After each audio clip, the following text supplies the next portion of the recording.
Dapat lang kasuhan si dating Presidente Duterte at long overdue na ito. Pati yung mga kasapakat niya at nag-utos sa pagpatay sa war on drugs. Libo-libo ang pinapatay ni Duterte pero wala pang napapanagot. Kaya kailangan talaga ng hustisya ng ating mga mamamayan.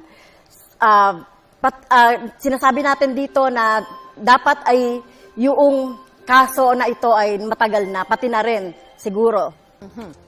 Senator De La Rosa? Ang sagot ko dyan is conditional, no? Hybrid. Pwedeng yes, pwedeng no. Yes in the sense na nobody is above the law. Kapag mayroon siyang nagawang kasalanan, kasuhan natin. Pero kung wala naman siyang nagawang kasalanan, huwag mo siyang kasuhan base doon sa kaso ng ibang tao. Because guilt is personal. Huwag po nating ipaangkin kay Pangulong Duterte yung kasalanan ni Ninja Caps. Kaya po, after 3 years na tapusan sa pag-uulong, walang kaso. Meron ho naman kayo ngayong 15 seconds para mag-react po kay Senator De La Rosa. So, mismong siya, si President Duterte, ay umamin na pumatay siya ng tao. Kaya kailangan siyang kasuhan.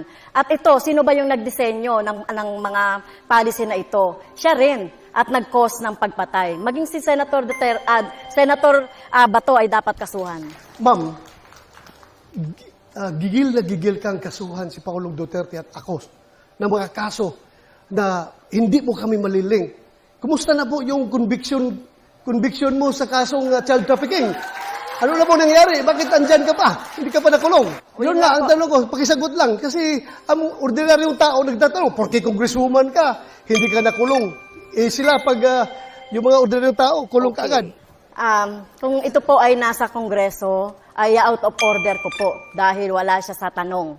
No? At ang ginawa po natin na pagre-rescue, tama lang po yung ginawa ko na pagre-rescue sa mga teachers, sa mga bata na biktima ng mga harassment, intimidation at threat doon sa sinasabi ni Senator Bato na kaso. So, kung sino mang mga teachers, gagawin yon, no? Yung ipagtanggol at sagipin yung ating mga teachers at mga estudyante. So, tingin ko po ay walang mali doon sa ginawa po natin doon sa kaso.